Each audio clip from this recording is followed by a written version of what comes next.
हा नजारा पाहण्यासाठी आम्ही इतका प्रवास केला आणि शेवटी जे दिसलं ते कमाल होतं. तर आज मी निघाली मुक्ताई वॉटरफॉल बघायला जाण्यासाठी. रस्त्याभर थंडगार वाऱ्याचा एन्जॉय करत आम्ही पोहोचलो मुक्ताई गेट जवळ. आणि तिथे मिळालं मला पहिला सरप्राईज, ते म्हणजे माझे गोड असे फॉलोअर्स.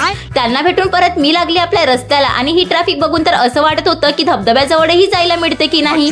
ट्रॅफिक इतकी होती की आम्हाला गाडी अर्ध्या रस्त्यामध्येच पार्क करावी लागली आणि पायी जाण्यासाठी निघालो.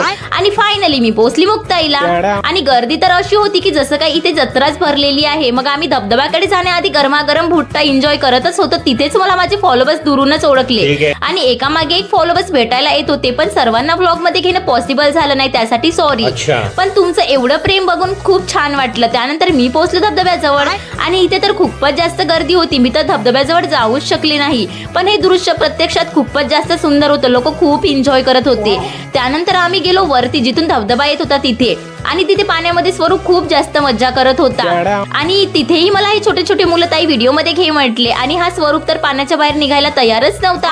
पण त्याला जबरदस्तीने बाहेर काढला आणि निघालो घरी जाण्यासाठी. आणि हा पुढचा मिनी ब्लॉग मध्ये कुठे जावं कमेंट मध्ये तुमचं सजेशन नक्की सांगा. बाय.